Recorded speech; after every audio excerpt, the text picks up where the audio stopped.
السلام عليكم ورحمة الله وبركاته. أعوذ بالله من الشيطان الرجيم. بسم الله الرحمن الرحيم. الحمد لله رب العالمين، والصلاة والسلام على أشرف الأنبياء والمرسلين سيدنا محمد وعلى آله وصحبه أجمعين، أما بعد. قال الله تبارك وتعالى في محكم التنزيل بعد أعوذ بالله من الشيطان الرجيم. بسم الله الرحمن الرحيم. وإذ أخذنا ميثاقكم ورفعنا فوقكم الطور خذوا ما آتيناكم بقوة واذكروا ما فيه لعلكم تتقون ثم توليتم من بعد ذلك فلولا فضل الله عليكم ورحمته لكنتم من الخاسرين ولقد علمتم الذين اعتدوا منكم في السبت فقلنا لهم كونوا قردة خاسئين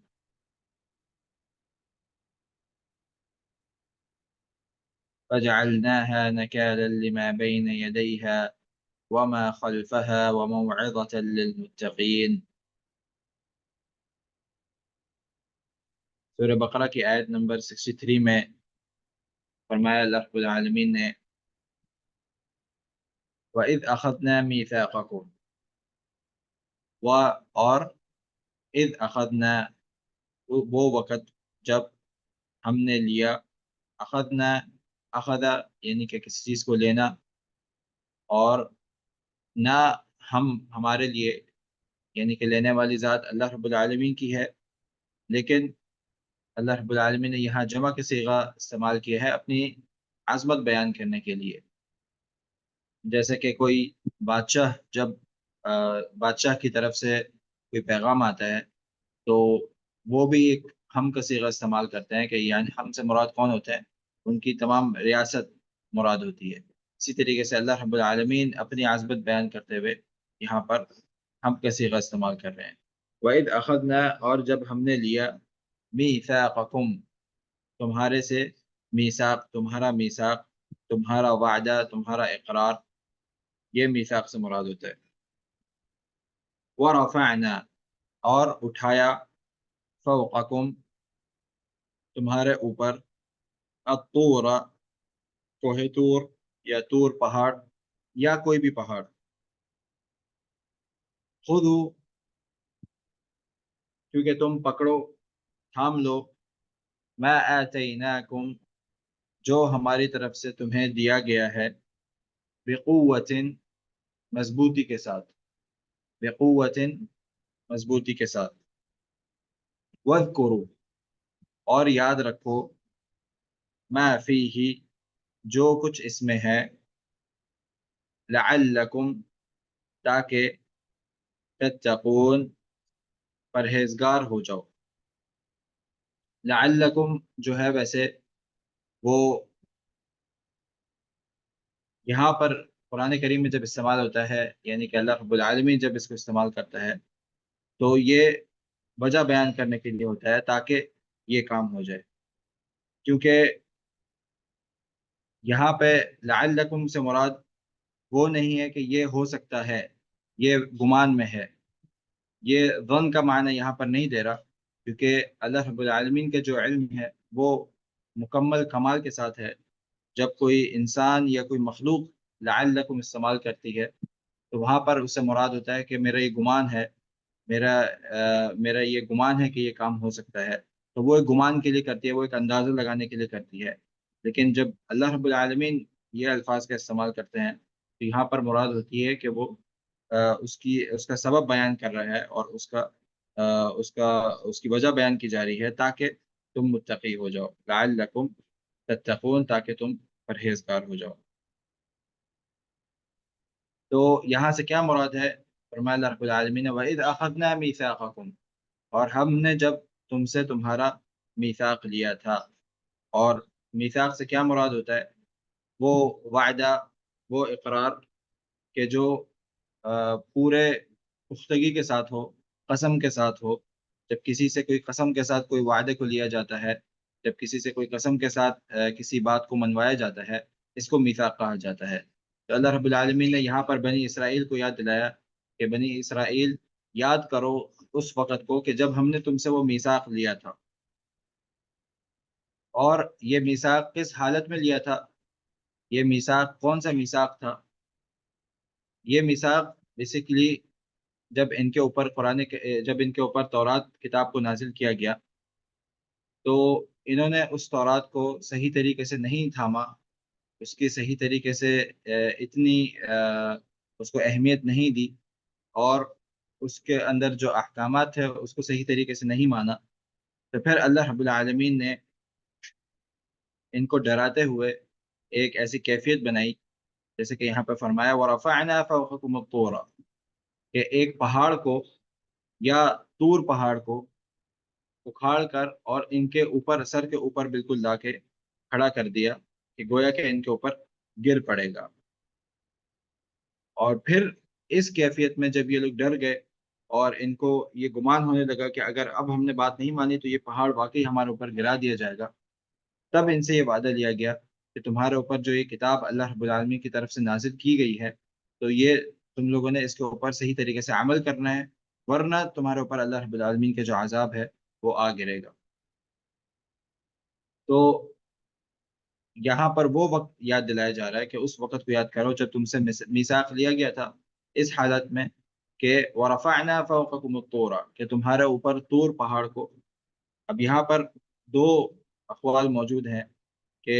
یہ وَرَفَعْنَا فَوْقَكُمُ الطُّورَ تمہارے اوپر طور کو لا کھڑا کر دیا گیا، اس سے کیا مراد ہے؟ تو پہلا موقف تو یہ ہے کہ اس سے مراد وہ کوہ طور پہاڑ ہے کہ جہاں پر جو ان کے اوپر لایا گیا، اور جس کو اللہ رب العالمین نے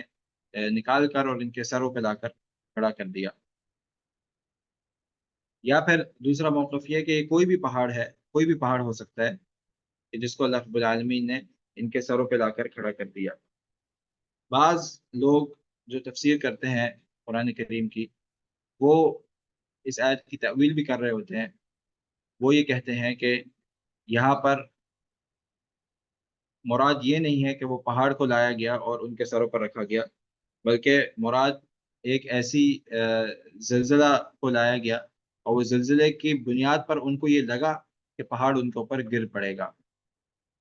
تو یہ دونوں باتوں میں فرق ہے۔ اللہ رب العالمین یہاں پر ارشاد فرمایا کہ وہ پہاڑ کو ان کے اوپر لایا گیا،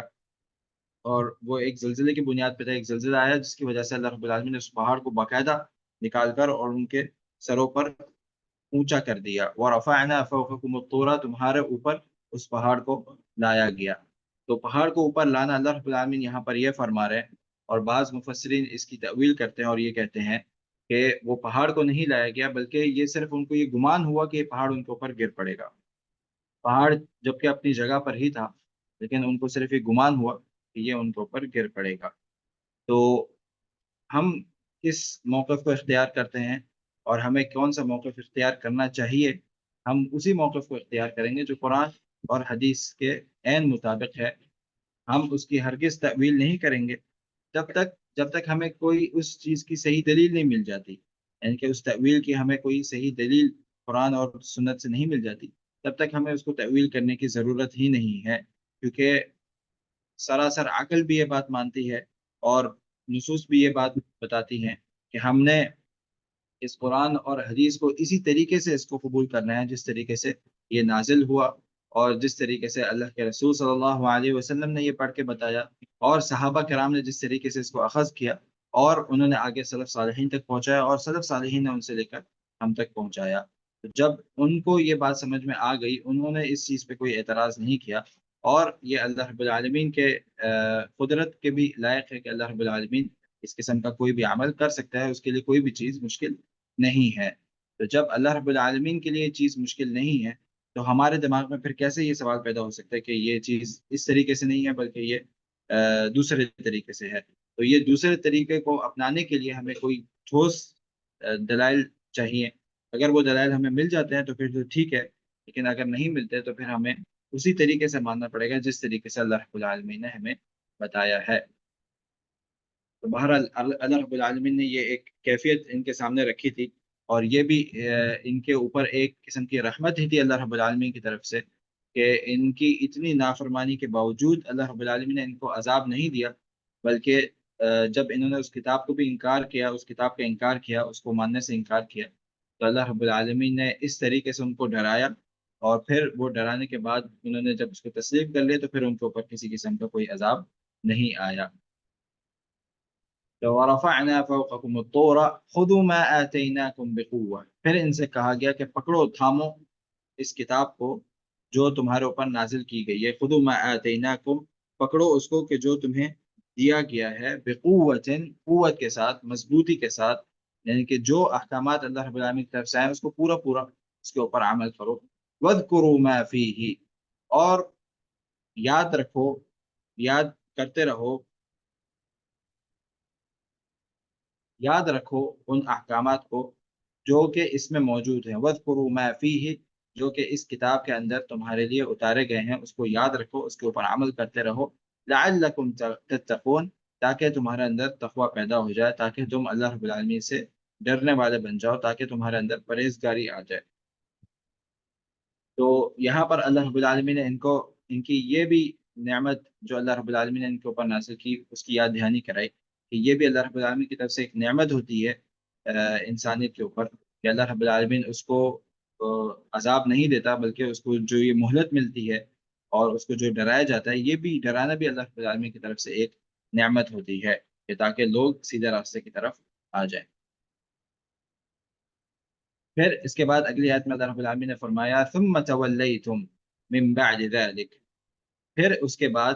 تم لوگ دوبارہ پلٹ آئے۔ ثم، پھر اس کے بعد، یہ ترتیب کا معنی دیتی ہے کہ وہ ایک مرحلہ ہو چکا، پھر اس کے بعد دوسرا مرحلہ کیا آیا؟ ثم تولیتم، تولیتم پھر جانا، اس کے بعد تم پھر گئے، من بعد ذلك، اس کے بعد، اس مرحلے کے بعد، فلولا فضل اللہ، تو پھر بس اگر نہ ہوتا اللہ رب العالمین کا فضل، علیکم، تم پر، ورحمتہ، اور اس کی رحمت، یعنی کہ اللہ رب العالمین کا فضل اور اس کی رحمت اگر تمہارے اوپر نہ ہوتی، لکنتم من الخاسرین، تو تم لوگ ہو جاتے خسارہ اٹھانے والوں میں سے، نقصان اٹھانے والوں میں سے۔ تو پھر اللہ رب العالمین نے یہاں پر یاد دلایا کہ اس معاہدے، اس عہد کو کرنے کے بعد پھر جب ایک وقت تمہارے اوپر گزرا، ایک مدت تمہارے اوپر گزری، تو تم نے کیا کیا؟ پھر دوبارہ تم اس وعدے سے جو تم نے کیا تھا اس سے پلٹ گئے، اور پھر تم اللہ رب العالمین کی آیتوں کو جھٹلانے لگے، اور اس کے جو احکامات ہیں اس کو ماننے سے تم لوگوں نے انکار کر دیا۔ تو پھر اللہ رب العالمین کا اگر تمہارے اوپر فضل اور رحمت نہیں ہوتی تو تم لوگ خسارہ اٹھانے والوں میں سے ہو جاتے۔ اور یہ خسارہ سے کیا مراد ہے؟ یہ خسارے سے دنیا اور آخرت کا خسارہ مراد ہے، یعنی کہ دنیا میں اگر تمہارے اوپر عذاب آ جائے، تمہیں مٹا دیا جاتا، تو یہ دنیا میں بھی تمہارے لیے خسارے کا باعث ہوتا، اور پھر قیامت کے دن بھی تمہیں اور زیادہ نقصان اٹھانا پڑتا۔ اور اس میں اللہ رب العالمین کی رحمت اور فضل جو ہے، جو کہ اصل ہمارا موضوع چل رہا ہے، جو اللہ رب العالمین نے ان سے کہا تھا کہ یاد کرو اے بنی اسرائیل ان نعمتوں کو کہ جو اللہ رب العالمین کی طرف سے تمہارے اوپر نازل کی گئیں، تو یہ وہ نعمتیں ہیں کہ جو اللہ رب العالمین کی طرف سے نازل کی گئی، اور یہاں پر اسی کی یاد دہانی ہو رہی ہے۔ فلولا فضل اللہ علیکم ورحمتہ، اگر اللہ رب العالمین کی طرف سے تمہارے اوپر وہ فضل نہ ہوتا اور اس کی رحمت نہ ہوتی، تو تم لوگ بھی خسارہ اٹھانے والوں میں سے ہو جاتے۔ تو یہ کون سی فضل اور کون سا رحمت تھی؟ یہ یہی فضل اور رحمت تھی کہ اللہ رب العالمین کی طرف سے ان کو جو مہلت ملی، اور ساتھ ہی ساتھ اللہ رب العالمین کی طرف سے ان کو جو ڈرایا گیا، یہ وہ دونوں چیزیں تھیں کہ جو ان کے لیے فضل اور رحمت کا باعث تھی۔ ظاہری طور پہ تو یہ ایک سخت مرحلہ تھا، لیکن یہ کہ در حقیقت ان کے لیے اس میں فائدہ ہی تھا۔ اگر یہ اس سے ڈر کے، اس چیز سے ڈر کے، اور یہ اگر ہدایت کی طرف آ جاتے تو پھر یہ ان کے لیے ایک خیر کا باعث تھی۔ اسی لیے ہم یہ کہتے ہیں کہ جب اللہ رب العالمین نے انبیاء علیہ السلام کو بھیجا، تو انبیاء علیہ السلام کے بھی کاموں میں سے ایک کام کیا تھا؟ انما انا بشیر و نذیر، کہ میں تمہیں بشارت بھی دینے والا ہوں، خوشخبری بھی دینے والا ہوں، اور ڈرانے والا بھی ہوں، یعنی کہ یہ دو چیزیں جب ایک ساتھ ملتی ہیں تبھی وہ دین مکمل ہوتا ہے۔ تو دین میں جو لوگ صرف بشارت کا کام کرتے ہیں، صرف خوشخبریاں ہی دیتے ہیں، اور صرف اچھی اچھی باتیں ہی بتاتے ہیں، تو اس کا مطلب یہ ہے کہ وہ دین مکمل نہیں ہے، وہ آپ نے آدھا دین بیان کیا ہے۔ جس طریقے سے بشارت دینا ضروری ہے، لوگوں کو موٹیویٹ کرنا ضروری ہے، اسی طریقے سے لوگوں کو ڈرانا بھی ضروری ہے۔ بہت سارے ایسے لوگ ہیں کہ جب تک ان کو ڈرایا نہ جائے تب تک وہ راہ راست پر نہیں آئیں گے۔ اور یہ ہمیں کہاں سے پتہ چلتا ہے؟ یہ ہمیں اللہ رب العالمین کی سنتوں سے پتہ چلتا ہے کہ جو پچھلے اقوام کے ساتھ بھی یہی سنتیں تھیں، اور ہماری قوم، ہماری امت کے ساتھ بھی اللہ رب العالمین کی یہی سنت ہے کہ جب قرآن کریم میں ہم دیکھتے ہیں تو یہ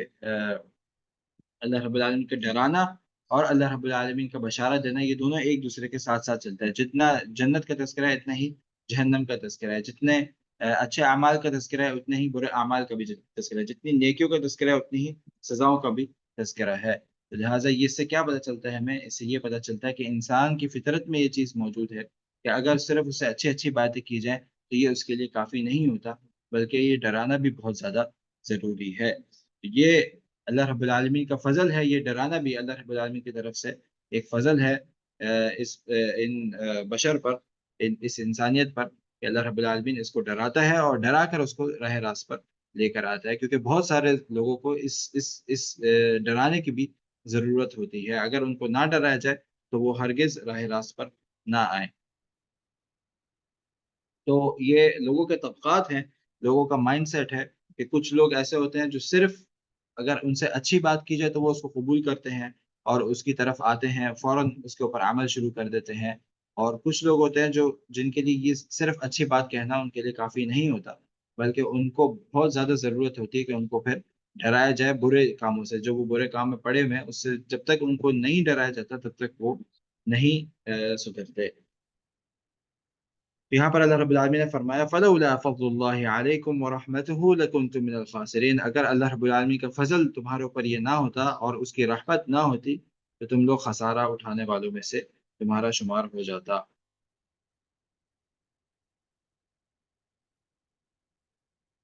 پھر اس کے بعد اگلی آیت میں فرمایا اللہ رب العالمین نے وَلَقَدْ عَلِمْتُمُ الَّذِينَ اعْتَدَوْا مِنكُمْ فِي السَّبْتِ فَقُلْنَا لَهُمْ كُونُوا قِرَدَةً خَاسِئِينَ۔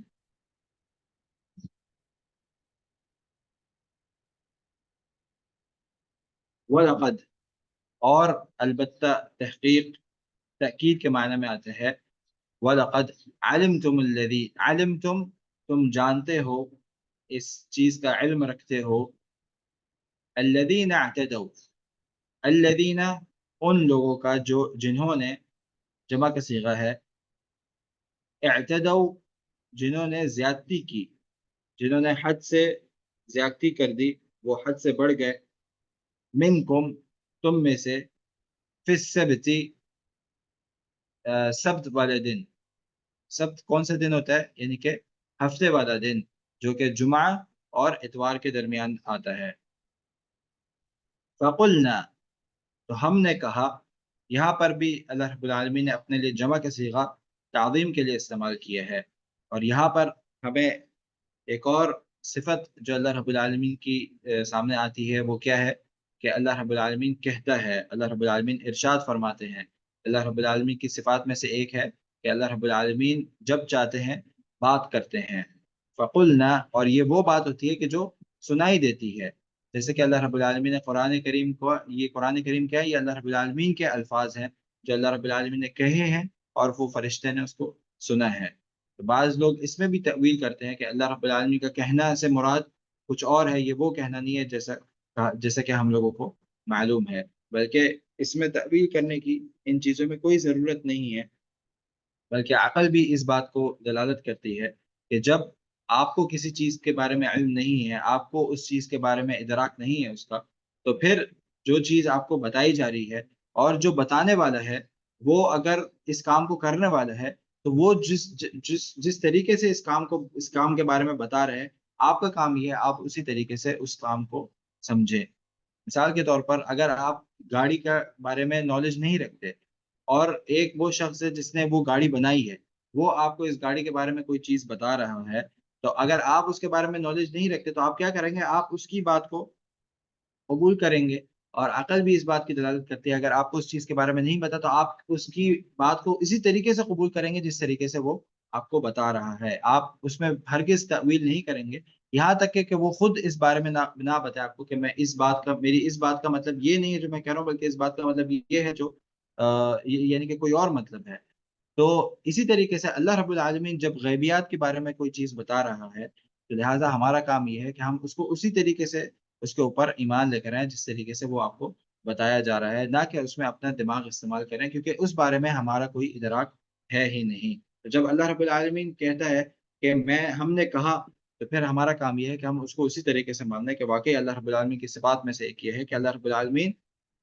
کہتا ہے بات کو، اور یہ وہ بات ہوتی ہے۔ بات کو کہنے کا کیا مطلب ہے؟ یعنی کہ وہ آواز کے ساتھ ہوتی ہے کہ جو سنائی دیتی ہے، اور یہ کس قسم کی آواز ہوتی ہے؟ اگر وہ سوال کیفیت کے اوپر ہے تو پھر وہ کیفیت اس طریقے سے جس طریقے سے اللہ رب العالمین کے لائق ہے۔ وہ کسی کی مشابہت ہے؟ نہیں، اللہ رب العالمین کی مشابہت کی کوئی چیز نہیں ہے، بلکہ وہ اسی طریقے سے جس طریقے سے اللہ رب العالمین کے لائق ہے۔ تو یہ جو چیزیں ہیں یہ بالکل واضح طور پر ہمارے سامنے ہیں۔ فقلنا، تو اللہ رب العالمین نے کہا کہ ہم نے کہا، لہم، ہم نے کہا ان سے، کونو قردۃ خاسئین، کہ ہو جاؤ قردۃ بندر، خاسئین ذلیل ہوئے ہوئے، یعنی کہ یہ خبر ہے قردۃ کہ بندر ہو جاؤ، خاسئین جو ذلیل ہوئے ہوئے ہوں۔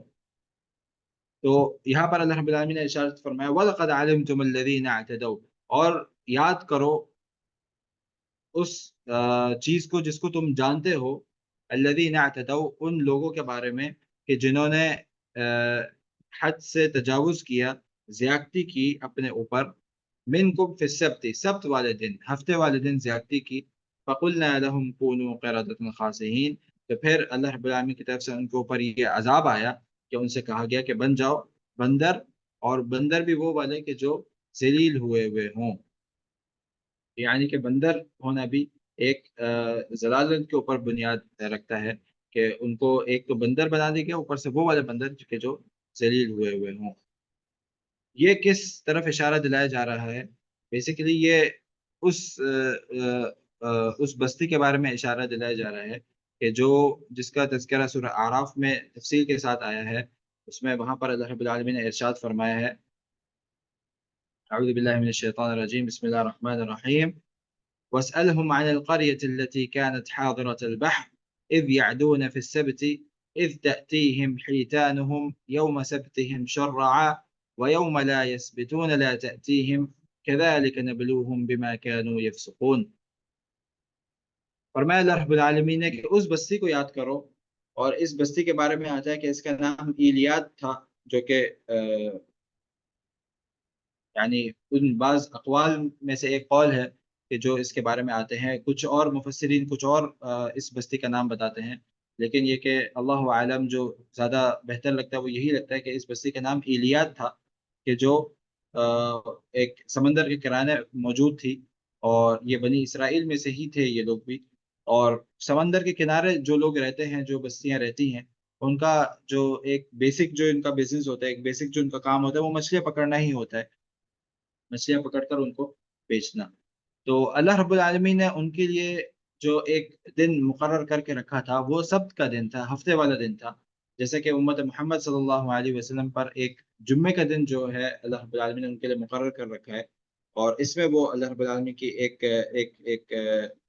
ایک الگ سے ایک جو عبادت ہوتی ہے، جمعے کا جو دن ہوتا ہے، جمعے کی جو نماز ہوتی ہے، تو ایک یہ الگ سے ایک فضیلت والا دن رکھا ہے اللہ رب العالمین نے اس امت کے لیے۔ اسی طریقے سے بنی اسرائیل کے اندر جو دن مقرر کیا گیا تھا وہ ہفتے والا دن تھا، ہاں بالکل سیٹرڈے والا دن جس کو کہا جاتا ہے، جو جمعہ اور اتوار کے درمیان آتا ہے۔ تو اس دن ان کے لیے تجارت کرنا بالکل سرے سے ممنوع تھا، یعنی کہ پورے دن آپ کوئی دنیاوی تجارت نہیں کر سکتے، آپ دنیاوی کوئی کام نہیں کر سکتے، بلکہ اس کو آپ نے اللہ رب العالمین کی عبادت کے لیے مخصوص کر دینا ہے۔ اب جب اللہ رب العالمین کی طرف سے کوئی بھی حکم ہوتا ہے تو پھر اللہ رب العالمین کی یہ سنت ہے کہ پھر اس پر اللہ رب العالمین انسانوں کو آزماتا ہے، اور اسی لیے اس کو اس دنیا میں بھیجا گیا ہے کہ اس کی آزمائش اللہ رب العالمین کرتا رہتا ہے۔ لہٰذا یہاں پر ان کی بھی آزمائش ہوئی جب ان سے کہا گیا کہ آپ، ان کے اوپر یہ حکم آیا کہ آپ نے سبت والے دن کوئی کام نہیں کرنا، تو پھر یعنی کہ ان کو اس مچھلی کا شکار کرنے سے روک دیا گیا تھا اس دن۔ تو پھر اللہ رب العالمین نے آزمائش کے طور پر کیا کیا کہ ان کے سامنے اسی دن مچھلیاں سر اٹھاتے ہوئے آئی تھی، جس طریقے سے یہاں پہ فرمایا اذ تأتیہم حیتانہم یوم سبتہم شرعا، کہ اس روز ہی ان کے سامنے حیتان یعنی کہ حوت کی جمع ہے، مچھلیاں آیا کرتی تھی اسی دن جس دن ان کو یوم سبتہم، ان کے سبت والے دن جس دن ان کو روکا گیا تھا۔ وَيَوْمَ لَا يَسْبِتُونَ لَا تَأْتِيهِمْ، اور سبت کے علاوہ جو دن آیا کرتا تھا جب ان کے اوپر مشروع تھا یہ شکار کرنا مچھلیوں کا، تو اس دن اس طریقے سے نہیں آیا کرتی تھی جس طریقے سے سبت والے دن آیا کرتی تھی۔ یعنی کہ سبت والے دن خاص طور پر اللہ رب العالمین کی طرف سے ان کے اوپر یہ آزمائش کے طور پر ان کے سامنے مچھلی آیا کرتی تھی کہ یہ کیا کرتے ہیں، یہ اللہ رب العالمین کی بات مانتے ہیں یا یہ دنیاوی مال و دولت کے لالچ میں آ کر اور اللہ رب العالمین کے حکم کو ٹھکرا دیتے ہیں۔ تو جب ان کو یہ آزمایا گیا تو پھر یہ اپنی آزمائش میں ناکام ہوئے۔ کیا انہوں نے کیا کام کیا؟ انہوں نے حیلے تلاش کرنا شروع کر دیے، اور انہوں نے کہا کہ ہم کچھ ایسا طریقہ اپنا لے کہ ہم اس دن شکار نہ کریں، اور یہ کہ یہ مچھلیاں بھی ہم سے ضائع نہ ہوں۔ تو اس کا کیا حل ہے؟ اس کا حل یہ ہے کہ یہ ایک قسم کا ایک ڈیم بنا لیں کہ جب جمعہ والا دن ہو تو یہ اس ڈیم کو کھول دیا کریں، اور ہفتے والے دن ہوگا تو لازمی بات ہے اس میں پانی بھر جائے گا، پانی بھر جائے گا تو ساتھ ہی اس میں مچھلیاں بھی آ جائیں گی، اور پھر اتوار والے دن اس کو بند کر کر اور اس مچھلیوں کو نکال لیا جائے۔ یا پھر یہ کہ اس میں سے بعض لوگ یہ بھی کیا کرتے تھے کہ جمعہ کے دن اس جال کو بچھا دیا کرتے تھے سمندر میں کھول کر، اور پھر یہ کہ ہفتے کے دن ان کو شکار کرنا منع تھا، تو ہفتے کے دن جو مچھلیاں آئیں گی وہ اس جال میں پھنس جایا کرتی تھیں، اور پھر وہ اتوار والے دن اس کو کھینچ لیا کرتے تھے، تو لہٰذا ان کے پاس وہ مچھلیاں بھی آ جایا کرتی تھیں، اور وہ اپنے طور پر وہ ہفتے کو شکار بھی نہیں کر رہے تھے۔ یہ در حقیقت اللہ رب العالمین کے جو حکم تھا اس کی نافرمانی تھی، اور یہ وہ حیلہ تھا کہ جو اللہ رب العالمین نے جو چیز ان کے اوپر حرام کی تھی اس کو وہ ایک طریقے سے حلال کر رہے تھے۔ اور اس بارے میں ایک حدیث بھی آتی ہے جس میں فرمایا اللہ کے رسول صلی اللہ علیہ وسلم نے کہ تم اس طریقے کا معاملہ نہ کرو جس طریقے سے بنی اسرائیل نے اپنے معاملے کو انجام دیا تھا، کہ وہ چھوٹے چھوٹے چیزوں پر چھوٹے چھوٹے ہیلوں سے اللہ کی حرام کردہ چیزوں کو حلال کر لیا کرتے تھے۔ اور بڑے ہی افسوس کے ساتھ یہ بات ہوتی ہے کہ بہت سارے مسلمانوں میں بھی آج کل یہ بیماری پائی جاتی ہے کہ وہ بھی ان چیزوں کو جن چیزوں کو اللہ رب العالمین نے حرام قرار دیا ہے، چھوٹی چھوٹی سی باتوں پر چھوٹے چھوٹے ہیلے تلاش کر کر اور اس کو اپنے لیے جائز قرار دیتے ہیں۔ تو ان چیزوں سے بہت زیادہ بچنا چاہیے۔ تو پھر کیا ہوا جب ان کے ساتھ یہ معاملہ ہوا اور ان کو یہ کام کرنا انہوں نے شروع کر دیا ان کی بستی والوں نے، تو اس بستی میں 3 گروہ بن گئے۔ پہلا وہ گروہ تھا کہ جو اس کام کو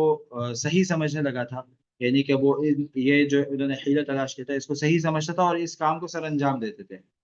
دوسرا ایک گروہ تھا کہ جو اس کام کو صحیح نہیں سمجھتا تھا، لیکن ان کا انکار بھی نہیں کرتا تھا، ان کو منع بھی نہیں کرتا تھا اس کام سے، بلکہ وہ خود صرف رکا کرتے تھے، اور وہ اس بات کو سمجھتے تھے کہ یہ جو چیز ہے یہ غلط ہے، لیکن ان کو نہیں روکتے تھے، ان کو نہی عن المنکر نہیں کرتے تھے، وہ جو برائی کر رہے تھے اس سے ان کو نہیں روکا کرتے تھے۔ تیسرا وہ گروہ تھا کہ جو خود تو صحیح تھا، وہ اس چیز کو غلط سمجھتا تھا اور اس حیلے کو وہ غلط سمجھتا تھا، اور ساتھ ہی ساتھ ان کو بھی روکا کرتا تھا، ان کو اس چیز سے منع کیا کرتا تھا کہ تم یہ جو کام کر رہے ہو یہ اللہ رب العالمین کو عذاب للکارتے ہیں، اللہ رب العالمین کے عذاب کو للکار رہو تم یہ کام کر کے، اور تم اس سے سارا اٹھانے والوں میں تمہارا شمار ہو جائے گا اگر تم اس سے باز نہ آئے تو سورہ اعراف کی اگلی آیت جو اللہ رب العالمین نے ارشاد فرمائی اس میں کہا وَإِذْ قَالَتْ أُمَّةٌ مِّنْهُمْ لِمَ تَعِظُونَ قَوْمًا اللَّهُ مُهْلِكُهُمْ أَوْ مُعَذِّبُهُمْ عَذَابًا شَدِيدًا قَالُوا مَعْذِرَةً إِلَىٰ رَبِّكُمْ وَلَعَلَّهُمْ يَتَّقُونَ، کہ ان میں سے پھر ایک لوگ جو تھے وَإِذْ قَالَتْ أُمَّةٌ مِّنْهُمْ، ایک قسم کا جو گروہ تھا، لِمَ تَعِظُونَ قَوْمًا اللَّهُ مُهْلِكُهُمْ أَوْ مُعَذِّبُهُمْ، وہ یہ کہا کرتا تھا دوسرے گروہ سے، ایک گروہ دوسرے گروہ سے یہ کہتا تھا کہ تم کیوں ان کو منع کرتے ہو، یعنی کہ اس تیسرے گروہ کو تم لوگ کیوں منع کرتے ہو جن کے اوپر اللہ رب العالمین کا عذاب آنا ہی ہے اور جن کو اللہ رب العالمین ہلاک کر کے ہی رہے گا۔ یعنی کہ کیا پتہ چلا، یعنی کہ یہ جو درمیانہ والا گروہ تھا جو خود اس کو اپنے اوپر غلط سمجھتا تھا لیکن لوگوں کو روکا نہیں کرتا تھا، یہ والا گروہ کہہ رہا ہے کن لوگوں سے؟ ان گروہ سے کہ جو خود غلط سمجھتے تھے اور ساتھ ہی ساتھ ان کو روکا بھی کرتے تھے، ان کو کہہ رہا ہے کہ تم لوگ ان کو کیوں روکتے ہو، تم لوگ کیوں ان کو روکتے ہو، جن کو اللہ رب العالمین نے جن کے اوپر ہلاکت لکھ دی ہے، اللہ رب العالمین ان کو ہلاک کر کے ہی رہے گا. قوم اللہ مہلکہم او معذبہم عذابا شدیدا، یا ان کے اوپر عذاب آئے گا اللہ رب العالمین کی طرف سے، سخت عذاب. تو یہ جو گروہ تھا جو پورے طریقے سے صحیح تھا، یہ کیا جواب میں کہتے ہیں؟ قالوا معذرۃ الی ربکم. یہ دو وجہ بیان کرتے ہیں یہاں پہ. بہت زیادہ ضرورت ہے ہمیں کہ ہم اس سے فائدہ اٹھائیں. کیوں یہ لوگ کہتے تھے؟ یعنی کہ ہمارے معاشرے میں بھی بہت سارے ایسے لوگ ہوتے ہیں کہ جو ہماری بات کو نہیں سنتے، اور پھر دوسرے قسم کے جو لوگ ہوتے ہیں وہ آپ لوگوں سے بھی یہ کہہ رہے ہوتے ہیں، وہ اچھے لوگوں سے یہ کہہ رہے ہوتے ہیں کہ تم کیوں بار بار اپنی عزت خراب کرتے ہو اس کو یہ بات کہہ کے. وہ یہ تو وہ لوگ ہیں جو تمہاری بات کو ہرگز نہیں سنیں گے. یہ تو وہ لوگ ہیں جو ہرگز تمہاری اس بات کو قبول نہیں کریں گے. تو تم کیوں اپنے ہی ٹائم ضائع کر رہے ہو، اور تم کیوں ان کو یہ دوبارہ یہ باتیں یہ یاد دہانی کراتے رہتے ہو؟ تو یہاں پر انہوں نے کیا جواب دیا؟ قالوا معذرۃ الی ربکم ولعلہم یتقون. دو وجوہات بیان کی. پہلی کیا وجہ؟ کہ یہ کہ ہو سکتا ہے کہ ہماری اس بات سے ہو سکتا ہے کہ یہ لوگ ان کے اندر اللہ رب العالمین کا ڈر پیدا ہو جائے اور یہ لوگ راہ راست پہ آ جائے. وَلَعَلَّهُمْ يَتَّقُونَ. ہو سکتا ہے کہ یہ لوگ راہ راست پہ آ جائے. اب یہاں پر بھی لعلہم استعمال ہوا ہے، لعل استعمال ہوا ہے، لیکن یہاں پر ایک امید کے معنی میں استعمال ہوا کہ امید ہے کہ وہ لوگ راہ راست پر آ جائیں. کیونکہ یہ جو بات کرنے والے ہیں یہ کون ہے؟ یہ انسان ہے. تو لہٰذا یہاں پر جو لعل استعمال ہوا ہے یہ ایک امید کے معنی میں استعمال، کہ ہو سکتا ہے کہ یہ لوگ راہ راست پر آ جائیں، ان کے اندر اللہ رب العالمین کا ڈر اور تقوی پیدا ہو جائے. تو دوسرا کیا وجہ؟ معذرۃ الی ربکم، کہ یہ ہماری طرف سے معذرت ہوگی ہمارے رب کے سامنے جب قیامت کا دن ہوگا اور اللہ رب العالمین کی طرف سے سوال ہوگا کہ تم جب اس بات کو جانتے تھے تو تم لوگوں نے کیوں اس کو نہیں روکا. یعنی کہ یہ اس کے ہر ایک شخص کے اوپر فرض ہے کہ اس کو جس بات کا پتہ ہو صحیح طریقے سے، اور وہ اگر اپنے سامنے برائی کو دیکھے تو وہ اس برائی کو روکے جتنی اس کو اللہ تعالیٰ نے استطاعت دی ہے. اگر تو اس کے پاس طاقت ہے تو وہ اس پہ ڈنڈا بھی استعمال کرے اور سختی کے ساتھ اس کو روکے. اگر اتنی طاقت نہیں ہے تو وہ زبان سے روکے. اور اگر اتنی بھی طاقت نہیں ہے بلکہ یہ جو لوگ ہیں یہ مسلط ہیں آپ کے اوپر، تو پھر آپ کم سے کم یہ کہ دل میں تو اس کو برا جانیں. تو اگر اللہ رب العالمین کی طرف سے قیامت کے دن یہ سوال ہوا آپ سے کہ آپ نے کیوں اس کو نہیں رکھا، تو ہم اپنے رب کے سامنے معذرت پیش کریں کہ اللہ رب العالمین ہم نے ان کو روکا تھا، ہم نے اپنا حق ادا کیا تھا. اور یہی چیز اللہ رب العالمین نے اپنے رسول سے بھی ارشاد فرمایا کہ یا ایھا الرسول بلغ ما انزل الیک وان لم تفعل فما بلغت رسالته، کہ اے نبی صلی اللہ علیہ وسلم آپ پہنچا دیں جو آپ کی طرف نازل ہوا ہے. وان لم تفعل، اور اگر آپ نے اپنا کام نہیں کیا، آپ نے پہنچانا بند کر دیا، فما بلغت رسالته، تو آپ نے اپنی رسالت کا حق ادا نہیں کیا. لہٰذا ہمارا یہ کیا کام ہے؟ اللہ کے رسول صلی اللہ علیہ وسلم کے اوپر بھی یہی چیز تھی کہ اللہ کے رسول کا کام یہ تھا کہ آپ پہنچاتے رہیں. آپ یہ چیز نہیں سوچے کہ سامنے والا مان رہا ہے کہ نہیں مان رہا، اس کو کتنی دفعہ بتا چکے ہیں اور یہ آگے سے آپ کا مذاق اڑاتا ہے تو یہ تو ماننے والا ہی نہیں ہے، بلکہ اس کو اتنی دفعہ بتا دیا پھر بھی وہ نہیں مانتا. تو یہ کام ہمارے سوچنے کا نہیں ہے، بلکہ ہمارا کیا کام ہے؟ آپ نے بتاتے رہنا ہے آخری سانس تک، آخری لمحے تک.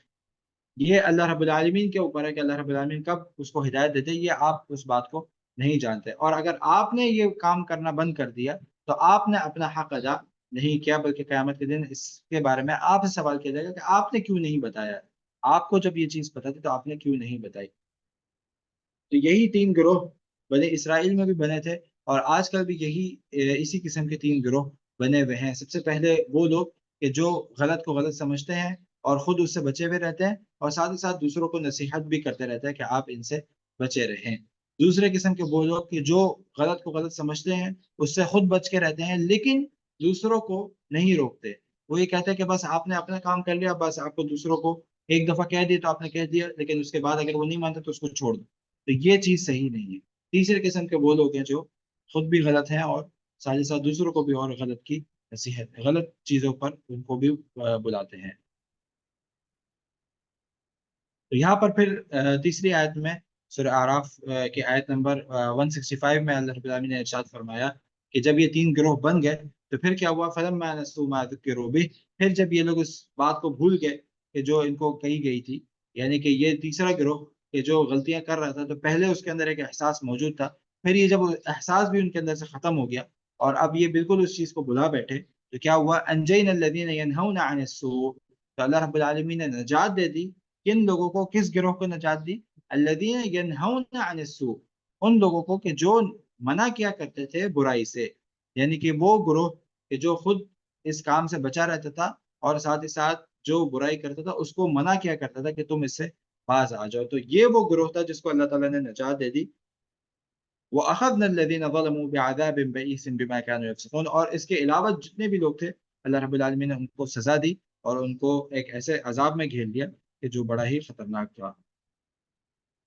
اس کی وجہ سے کہ جس کو وہ فسق کیا کرتے تھے۔ تو یہاں سے کیا پتہ چلا، یہاں سے ایک بہت بڑا سبق تھا کہ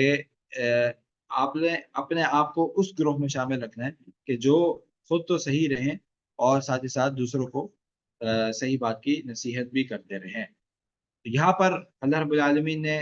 صرف اشارہ دیتے ہوئے فرمایا کہ تم اس بات کو جانتے ہو، وَلَقَدْ عَلِمْتُمُ الَّذِينَ اعْتَدَوْا مِنْكُمْ فِي السَّبْتِ، تم جانتے ہو اس وقت کو کہ ان لوگوں کو کہ جنہوں نے حد سے تجاوز کیا، زیادتی کی، منکم تم میں سے، فی السبت سبت والے دن، فَقُلْنَا لَهُمْ كُونُوا قِرَدَةً خَاسِئِينَ، تو ہم نے ان سے کہا کہ بن جاؤ قِرَدَةً، یعنی کہ بندر بن جاؤ جو ذلیل کرنے والے ہیں۔ یہاں پر ایک اور چیز یہ ہے کہ یہاں یہ بنی اسرائیل جو تھے یہ اس چیز کو چھپایا کرتے تھے اور اس چیز کو لوگوں کے سامنے اس چیز کا اظہار نہیں کرتے تھے، کیوں؟ کیونکہ اس میں ان کی ایک طریقے سے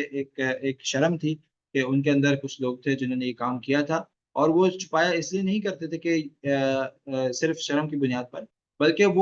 انہوں نے لوگوں کے سامنے اپنے آپ کو جو اچھا ظاہر کیا تھا، تو یہ اس کے منافی جا رہی تھی یہ بات کہ یہ لوگ لوگوں کے سامنے یہ کہتے تھے کہ ہم تو اللہ رب العالمین کے چنے ہوئے بندے بنی اسرائیل جو ہیں، اور ہمارے اندر اسی لیے اتنے پیغمبر آئے، اور ہم تو اللہ کے بیٹے ہیں، نعوذ باللہ، جو یہ کہا کرتے تھے کہ ہم تو اتنے اللہ کے پسندیدے کہ ہم اللہ کے بیٹے ہیں اور ہمارے ساتھ تو ایک الگ ہی معاملہ ہوگا، ہم تو جنت میں ہی جانے والے ہیں۔ تو یہاں پر ان کا جو یہ بھرم تھا جو وہ لوگوں کے سامنے بٹھائے ہوئے تھے اس کو توڑا گیا ہے، اور یہ قصے کا تذکرہ کر کے ان کو یہ یاد دلایا گیا ہے کہ تمہارے اندر اتنے نافرمان قسم کے لوگ تھے اور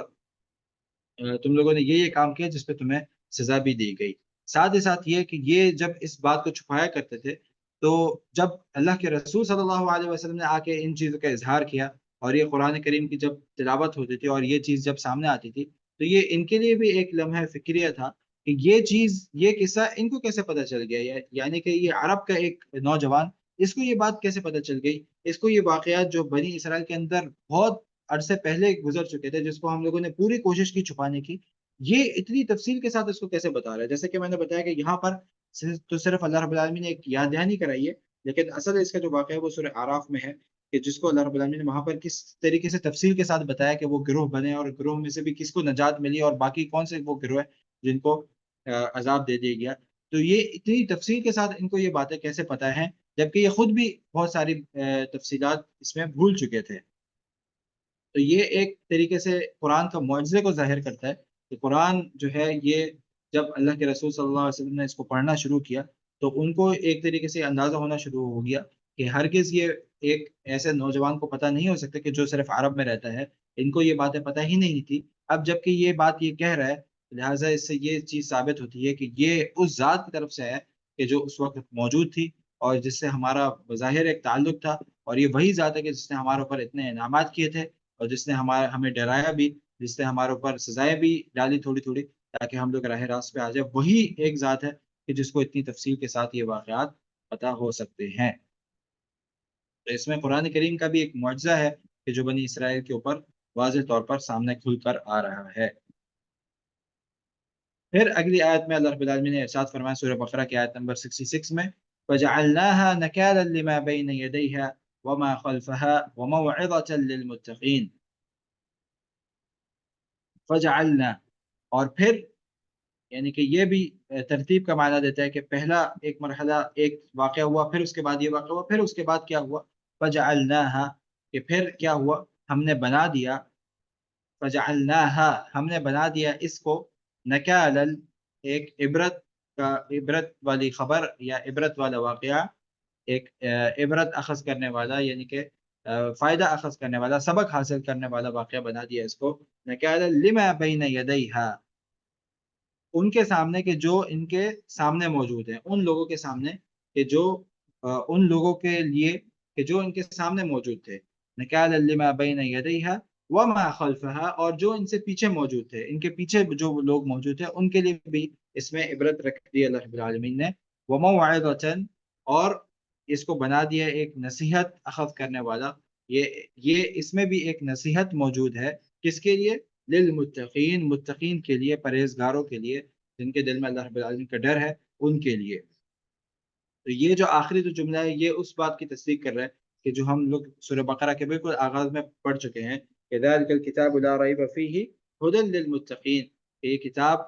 وہ ہے کہ جس میں کسی قسم کا کوئی شک و شبہ موجود نہیں ہے، اور یہ ہدایت نامہ ہے کس کے لیے؟ ہدن للمتقین، ان لوگوں کے لیے کہ جو متقین ہیں، جو اللہ رب العالمین سے ڈرنے والے ہیں، یعنی کہ متقین ہی ہیں کہ جو اس سے فائدہ اٹھا سکتے ہیں، اور جو اللہ رب العالمین سے ڈرنے والا نہیں ہے وہ ہرگز اس سے فائدہ نہیں اٹھا سکتا۔ تو یہاں پر چونکہ مخاطب جو پہلے مخاطب ہے وہ بنی اسرائیل ہے، تو ان سے کہا جا رہا ہے کہ اگر تم لوگ بھی چاہتے ہو کہ اس ہدایت نامے سے صحیح طریقے سے فائدہ اٹھا سکو، تمہیں اس صفت کو اپنانا پڑے گا، تمہیں اللہ رب العالمین کا ڈر اپنے دلوں میں بٹھانا پڑے گا، اور تم واقعی راہ راست پہ آنا چاہتے ہو تو پھر یہ تمہارے لیے فائدہ مند ہے۔ وَمَوْعِظَةٌ لِّلْمُتَّقِينَ، اور یہ اس قسم کے جو واقعات ہیں ان سے بھی کون فائدہ اٹھا سکتا ہے؟ وہی فائدہ اٹھا سکتے ہیں کہ جن کے دل میں اللہ رب العالمین کا ڈر موجود ہے۔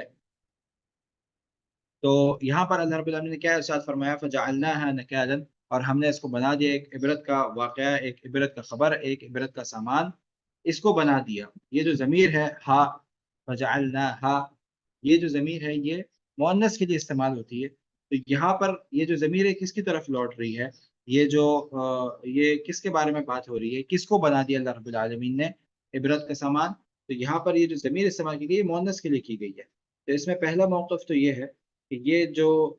ضمیر ہے یہ اس بستی کے بارے میں ہے، چونکہ بستی عربی زبان میں مؤنث کے طور پہ استعمال ہوتی ہے، تو یہاں پر اس کی جو ضمیر ہے وہ بھی مؤنث کے لیے استعمال ہوئی ہے، تو یہ جو ضمیر ہے یہ اس بستی کے بارے میں اللہ رب العالمین نے فرمایا کہ اس بستی کو بنا دیا ہم نے عبرت کا سامان، اور اس بستی کو اللہ رب العالمین نے عبرت کا سامان بنا دیا کس کے لیے؟ لما بین یدیہا، ان لوگوں کے لیے کہ جو ان کے سامنے موجود تھے، یعنی کہ یہ وہ بستیاں کہ جو ان کے سامنے موجود تھی، وما خلفہا، اور وہ بستیاں اور وہ لوگ اور وہ گاؤں جو ان کے پیچھے موجود تھے۔ یہ پہلا موقف ہے۔ دوسرا موقف کیا ہے کہ سامنے سے کیا مراد ہے؟ یعنی کہ اس زمانے میں جو لوگ موجود تھے وہ نکال لما بین یدیہا، یعنی کہ اس زمانے میں جتنے موجود تھے چاہے آگے ہوں یا پیچھے ہوں ان کے، اس زمانے میں جتنی بستیاں ان کے ارد گرد موجود تھی یہ سب ان کے لیے عبرت تھا، وما خلفہا، اور اس کے بعد آنے والوں کے لیے، اس کے بعد میں یہ جو بنی اسرائیل جو چلتے آ رہے ہیں ان کے لیے بھی یہ عبرت ہے کا ایک سامان ہے کہ جو ان کے ساتھ ہوا۔ یعنی کہ پہلا موقف تو یہ ہے لما بین یدیہا، یعنی کہ ان کے سامنے جو بستیاں موجود تھیں اس زمانے میں، وما خلفہا، اور ان کے پیچھے جو بستیاں موجود تھیں اس زمانے میں ان کے لیے عبرت کا سامان ہے۔ دوسرا موقف یہ ہے کہ لما بین یدیہا، ان کے اس وقت جو بستیاں موجود تھیں یہ سب لما بین یدیہا میں شامل ہو جاتے ہیں، وما خلفہا، اور اس کے بعد آنے والی جتنی بستیاں ہیں بنی اسرائیل میں جس تک اس بات کی خبر پہنچی ہے، تو ان سب کے لیے اس میں ایک عبرت کا سامان موجود ہے۔ اور اس سے عبرت حاصل کون کر سکتا ہے؟ اس سے عبرت کس کو ملے گی؟ اس سے ہدایت کس کو ملے گی؟ اس سے فائدہ کس کو ملے گا؟ یہ اسی کو ملے گا کہ جو اللہ رب العالمین سے ڈرنے والا ہے، جس کے دل میں اللہ رب العالمین کا ڈر موجود ہے۔ موعظۃ للمتقین، اس سے متقین ہی ایک وعظ و نصیحت حاصل کر سکتے ہیں۔ تو یہاں پر اللہ رب العالمین نے سب سے پہلے تو ان کے اندر ہونے والے کچھ انعامات کا تذکرہ کیا کہ کس طریقے سے اللہ رب العالمین نے ان سے وہ معاہدہ کیا، وہ میثاق کیا، اور اس میں بھی اللہ رب العالمین کی کون کون سی فضل اور کون کون سی رحمتیں ان کے اوپر شامل حال رہیں۔ اور اس کے بعد یہ کہ انہوں نے جب اس کے بعد ایک ایسی قوم کا تذکرہ کیا کہ جنہوں نے جب اللہ رب العالمین کی نافرمانی کی تو کس طریقے سے ان کے اوپر ایک عذاب آیا، اور پھر یہ عذاب آنے کے بعد اللہ رب العالمین کی طرف سے اس کو ایک عبرت ناک واقعہ بنا دیا گیا ان لوگوں کے لیے کہ جو اس وقت موجود تھے، اور ساتھ ہی ساتھ ان لوگوں کے لیے بھی کہ جو اس کے بعد میں آنے والے تھے۔ اور پھر آخر میں ایک یہ قاعدہ بتا دیا اللہ رب العالمین کی طرف سے کہ اس چیزوں سے عبرت حاصل وہی کر سکتا ہے، ان چیزوں سے فائدہ وہی اٹھا سکتا ہے کہ جس کے دل میں اللہ رب العالمین کا ڈر ہے، ورنہ جس کے دل میں اللہ رب العالمین کا ڈر نہیں ہے وہ صرف اس کو پڑھ سکتا ہے، اور اس کو پڑھنے کے بعد اس کو اس سے کوئی فائدہ حاصل نہیں ہوگا۔ تو بس یہاں پر ہم اکتفا کرتے ہیں انشاءاللہ، باقی ہے کہ اگر کسی کا کوئی سوال ہے تو وہ پوچھ سکتا ہے۔ اور اگر اس میں سے کوئی فائدہ نکالنا چاہے تو فائدہ نکال لو، تاکہ یہ کہ ہم اس کے اوپر عمل کرنا شروع کر سکیں. جی.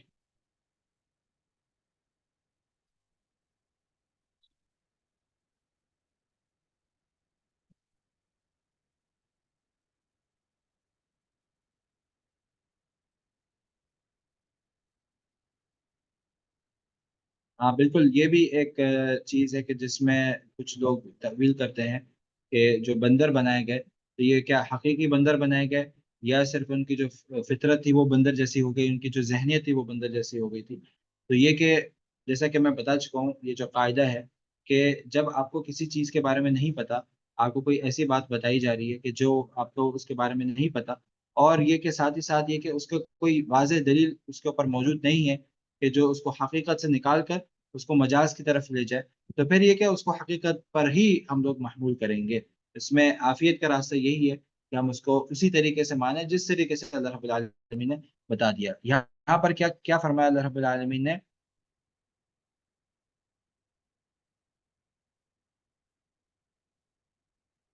فَقُلْنَا لَهُمْ كُونُوا قِرَدَةً خَاسِئِينَ، کہ ہم نے ان سے کہا کہ ہو جاؤ، کونو یعنی کہ ہو جاؤ، فعل امر ہے یہ کہ کونو قِرَدَةً خَاسِئِينَ، ہو جاؤ بندر، اور وہ والے بندر جو ذلیل کر دیے گئے ہیں. تو یہاں پر کونو یہ ویسے ہی ہے جیسے کہ اللہ رب العالمین نے ایک اور آیت میں فرمایا کہ ہمیں جب کسی چیز کو کرنے کا حکم دینا ہوتا ہے تو اللہ رب العالمین کیا فرماتا ہے؟ کن فیکون. اللہ رب العالمین کہتا ہے کہ یہ ہو جا، اور وہ کام ہو جاتا ہے. تو اب یہاں پر اللہ رب العالمین کہہ رہا ہے کہ بندر بن جاؤ. تو ہم کیسے کہہ سکتے ہیں کہ وہ لوگ بندر اصل میں بندر نہیں بنے، بلکہ وہ صرف فطرتی طور پر بندر بنے، جبکہ یہاں پر کوئی اس بات کا قرینہ موجود نہیں ہے، کوئی ایسا اشارہ، کوئی ایسی دلیل موجود نہیں ہے کہ جو ہمیں یہ بتا سکے کہ وہ فطرتی طور پہ بندر بن گئے تھے. اگر ایسی کوئی دلیل موجود ہوتی تو پھر ہم اس بات کو قبول کر لیتے. لیکن جب اللہ رب العالمین نے صراحتاً یہاں پر کہا کہ بن جاؤ بندر، اور وہ ذلیل کر دیے ہوئے بندر، تو پھر کوئی ایسی چیز آپ کو ملتی ہے کہ جس سے ہم لوگ اس کو مجاز کی طرف لے جا سکیں؟ نہیں ملتی. تو لہٰذا اور یہ کام جو ہے یہ اللہ رب العالمین کے لیے بہت زیادہ آسان ہے، اس میں کوئی اتنا تعجب ہونے والی بات نہیں ہے کہ ہم اس کو اعجاز کی طرف لے کے جائیں، بلکہ اس کو حقیقت کی بنیاد پر ہی قبول کیا جائے گا. اللہ رب العالمین نے جب واضح طور پر کہا کہ بندر بن جاؤ، تو پھر وہ بندر بن گئے. اور اس میں اللہ رب العالمین کی یہ بھی قدرت ہے، اور اللہ رب العالمین کے پاس یہ طاقت موجود ہے کہ اللہ رب العالمین جو چاہے وہ کر سکتا ہے. تو یہ ایک بہت ہی بیسک سا قاعدہ ہے، اور ایک بیسک بھی ان لوگوں کے لیے کہ جو لوگ عقل رکھتے ہیں، اور جو لوگ واقعی یہ چاہتے ہیں کہ ہم قرآن اور حدیث کو اس طریقے سے سمجھے جس طریقے سے سلف صالحین نے سمجھا. نہ کہ یہ کہ وہ سب سے پہلے اپنا ایک عقیدہ بنا لے، اپنا ایک ذہن بنا لے، اور پھر اس کے حساب سے قرآن کو پڑھیں اور حدیثوں کو پڑھیں.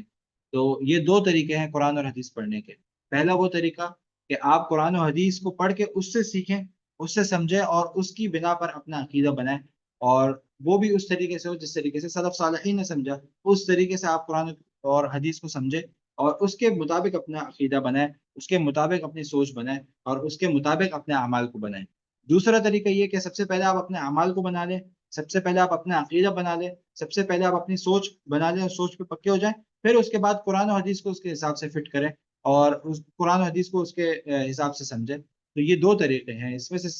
عافیت والا راستہ یہی ہے، اس میں بہترین راستہ یہی ہے کہ جو پہلے والے لوگوں کا راستہ ہے کہ انہوں نے قرآن و حدیث کو سلف صالحین کے طریقے سے سمجھا، اور پھر اس کے مطابق اپنا عقیدہ بنایا، جو کہ یہی مطلوب ہے اللہ رب العالمین کے اس ہدایت نامے سے، کہ اس سے آپ نے سیکھنا ہے. نہ کہ آپ پہلے سیکھ لیں، آپ اپنا پہلے عقیدہ بنا لیں اور پھر اس کے بعد اپنی آیتوں کو لے کر اس کے اوپر فٹ کریں. یہی اس سے پتہ چلتا ہے، جو آخری قاعدہ ہم لوگوں نے پڑھا کہ سب سے پہلے آپ اللہ کا ڈر ہو آپ کے اندر، اور جب اللہ کا ڈر آپ کے اندر ہوگا تو پھر آپ قرآن و حدیث کو اسی طریقے سے لیں گے جس طریقے سے صلی اللہ علیہ نے لیا، اور پھر اس کے مطابق آپ اپنا عقیدہ بنائیں گے، اس کے مطابق آپ اپنی سوچ بنائیں گے کہ آپ نے قرآن پڑھا، آپ کو یہ سمجھ میں آیا، اور اسی طریقے سے صلی صالحین نے بھی سمجھا، اس کے مطابق پھر آپ اپنا عقیدہ بنائیں گے. تو یہی سب سے صحیح راستہ ہے.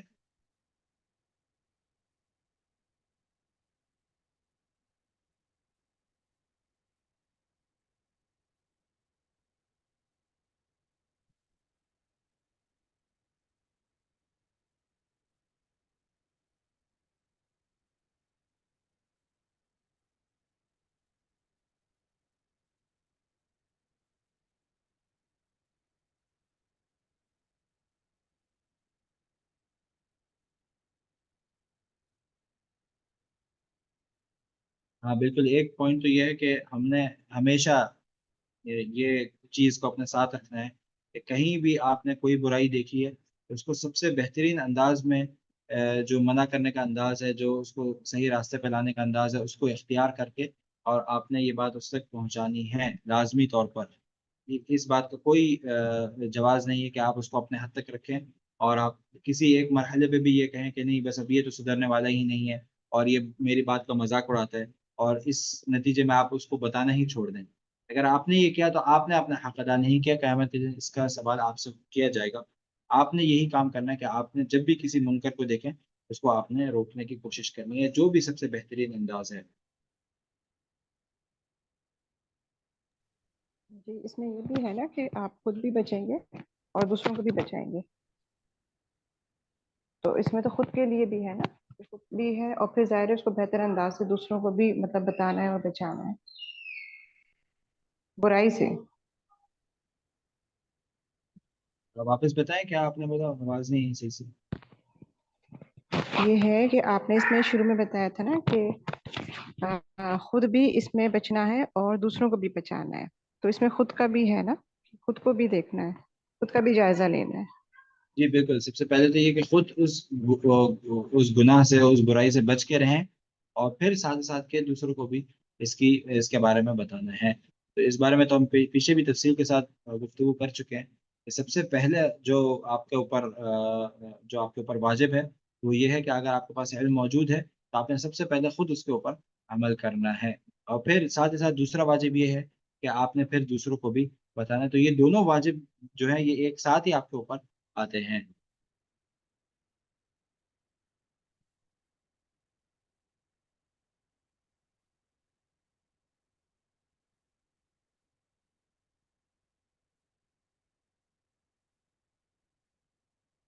یہ جو مصلحت والا راستہ ہے یہ اللہ رب العالمین نے بھی آپ کے اوپر چھوڑا ہے، اور آپ اس میں ڈائریکٹ ہدایت لے سکتے ہیں کہ اللہ کے رسول صلی اللہ علیہ وسلم نے کیا طریقہ کار اپنایا تھا کسی برائی کو روکنے کے لیے۔ تو وہاں پہ لے سکتے ہیں کیونکہ ہر کیفیت، ہر قسم کا شخص جو ہے وہ ایک دوسرے سے مختلف ہوتا ہے۔ کبھی جس کو آپ صحیح راستے کی طرف لانا چاہ رہے ہیں وہ آپ سے عمر میں بڑا ہوتا ہے، آپ سے تجربے میں زیادہ ہوتا ہے، تو لازمی بات ہے اس کو ایک بتانے کا طریقہ ایک بالکل مختلف ہونا چاہیے۔ اس کو آپ بالکل اچھے طریقے سے بتائیں، اور اس پہ آپ کو صبر بھی زیادہ چاہیے کہ وہ لازمی بات ہے اس کا رد عمل جو ہوگا وہ کبھی کبھار بہت زیادہ ہارش بھی ہو سکتا ہے۔ تو پھر آپ نے اس کو ایک آپ کے اندر ایک صبر موجود ہو کہ آپ اس کے اوپر صبر کر سکیں۔ اسی طریقے سے اگر وہ آپ کا ہم عمر ہے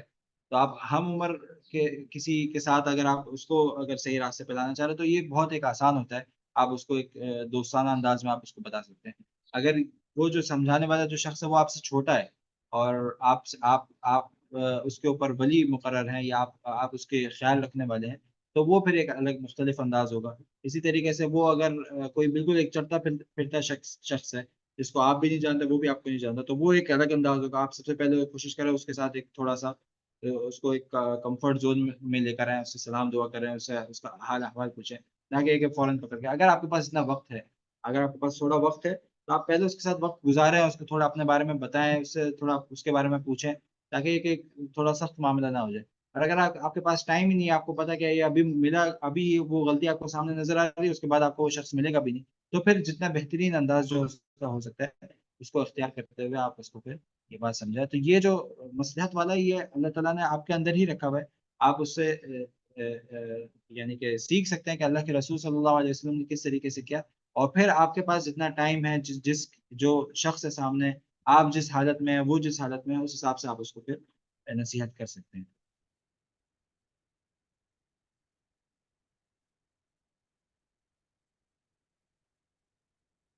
یہ نہیں بالکل سوچنا کہ وہ مانے گا یا نہیں مانے گا، یا وہ منع کر چکا ہے اس بارے میں، اور میں کتنی دفعہ اس کو ایک ہی بات کرتا رہا ہوں، وہ منع کر چکا ہے جب ایک بارے میں، یہ چیز ہم سوچنا ہمارا کام نہیں ہے۔ بلکہ آپ نے جو بہترین انداز ہو، آپ ایک دفعہ منع کر چکے ہیں تو ٹھیک ہے، آپ کو یہ لگا کہ یہ نہیں ہے، اب دیکھیں کون سا اور بہتر طریقہ ہو سکتا ہے۔ یعنی کہ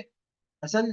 یہ ہے کہ آپ نے اپنے دل میں اس کے لیے ایک درد رکھنا ہے، جو درد اللہ کے رسول صلی اللہ علیہ وسلم رکھا کرتے تھے جب وہ کسی بندے کو دیکھتے تھے کہ اگر وہ ہدایت پہ نہیں ہے، تو وہ جو درد اللہ کے رسول کے اندر موجود تھا، جو کہ ہمیں جب ہم واقعات دیکھتے ہیں تو ہمیں وہ چیز نظر آتی ہے، کہ اللہ کے رسول کے اندر ایک درد موجود تھا، بلکہ قرآن میں بھی کتنا زیادہ تذکرہ ہے کہ اللہ کے رسول اگر آپ اسی درد کو اپنے اندر لیے بیٹھے رہے تو ہو سکتا ہے قریب ہے کہ آپ اپنے آپ کو ہلاک کر لیں. یعنی کہ اتنا زیادہ وہ درد اللہ کے رسول کے اندر موجود تھا کہ جب وہ کسی کو دیکھتے تھے کہ وہ ہدایت پر نہیں ہے، تو یہ جو درد ہے نا، یہ ہمیں اپنے اندر لانا چاہیے، تب یہ چیزیں مصلحت نکل کے اور سامنے آئیں گی. ہم اپنے اندر وہ درد کو نہیں پیدا کرتے کہ میں کس طریقے سے اس کو اس جہنم سے نکال کے جنت کی طرف لے آؤں. ہم وہ اپنے اندر وہ درد نہیں پیدا کرتے اور ہم صرف پہنچ جاتے ہیں اس کو نصیحت کرنے کے لیے، تو پھر اس میں وہ ایک وہ چیز ہوتی ہے کہ وہ اس سے ہو سکتا ہے وہ بھاگ بھی جائے، بجائے سے کہ وہ آپ کی طرف ہے وہ اور آپ سے دور بھاگ جاتا ہے. لہٰذا یہ چیز ہونی چاہیے کہ وہ آپ سے بھاگے نا، بلکہ وہ آپ کے قریب رہے. ہو سکتا ہے وہ نہ بھی مانے، کیونکہ یہ جو ہدایت ہے یہ اللہ تعالیٰ نے آپ کے پاس نہیں رکھی، نہ ہی کسی اور کے پاس ہے. بلکہ اللہ رب العالمین نے یہ بتایا اپنے نبی کو بھی کہ انک لا تہدی من احببت ولکن اللہ یہدی من یشاء، کہ آپ اس کو نہیں ہدایت دے سکتے جس کو آپ پسند کرتے ہیں. یعنی کہ یہ والی جو ہدایت ہے، ہدایت توفیق جو ہوتی ہے، یہ اللہ کے رسول صلی اللہ علیہ وسلم کے پاس بھی نہیں تھی. اللہ کے رسول اپنے چچا کو اسلام قبول نہیں کرا سکے، حالانکہ بہت زیادہ ان کو وہ تھا کہ یہ اسلام قبول کر لے، لیکن پھر بھی نہیں کرا سکے. تو لیکن اللہ جس کو چاہتا ہے اس کو ہدایت دے دیتا ہے. یہ جو ہدایت ہے یہ صرف اللہ کے پاس ہے. اللہ تعالیٰ جس کو چاہتا ہے اس کا دل پھیر دیتا ہے اور وہ ہدایت کی طرف آ جاتا ہے. لیکن آپ نے اپنی کوشش جاری رکھنی ہے، کیونکہ آپ کو نہیں پتا کہ اللہ تعالیٰ اس کو کب ہدایت دے دے. ٹھیک ہے. ہاں، اور اگر ایک حکم بھی آپ کو آتا ہے لیکن صحیح حکم ہونا چاہیے. بہت سارے لوگ اس میں بھی جلد بازی کرتے ہیں تو ان کو صحیح بات کا خود پتہ بھی نہیں ہوتا اور وہ سامنے سمجھانے کے لیے پہنچ جاتے ہیں. تو اس چیز کا بھی ادراک ہونا چاہیے کہ آپ کو اس بارے میں پوری نالج ہو کہ ٹھیک ہے یہاں اس کو منع کیا گیا ہے تو کس وجہ سے منع کیا گیا ہے، اور کیا اس میں کون سی حدیث میں منع کیا گیا ہے، اور کس کیفیت میں منع کیا گیا ہے. مطلب اس حکم کے ارد گرد آپ کو پورا نالج ہو. یہ نہ ہو کہ آپ بھی گمان سے بات کر رہے ہو، اس میں یہ کہ اس کو بہت نقصان ہو سکتا ہے.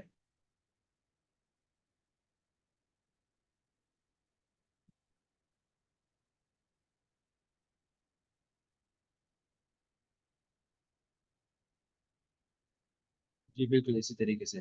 کہ آپ نے اگر ایک آیت بھی اگر آپ کو پتہ ہے اور صحیح آیت ہے اور آپ نے اس کے اوپر تحقیق کی بھی ہے، علماء کرام سے پوچھا ہوا ہے کس حالت میں کیا ہے،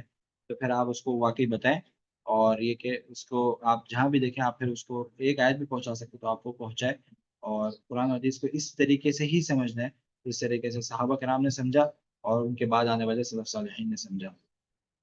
اللہ رب العالمین سے دعا کرتے ہیں اللہ رب العالمین ہمیں بھی اسی سیدھے راستے پر رکھے اور ہمارے آخری سانس بھی اسی سیدھے راستے پر ہے، اور اللہ رب العالمین اسی کو ایک سبب بنے ہمارے جنت میں داخلے کا، اور ہمارے حساب کتاب کو بھی اللہ رب العالمین آسان فرما دے. سبحان ربک رب العزۃ عما یصفون، سلام علی المرسلین والحمد للہ رب العالمین. جزاکم اللہ خیر. السلام علیکم ورحمۃ اللہ وبرکاتہ.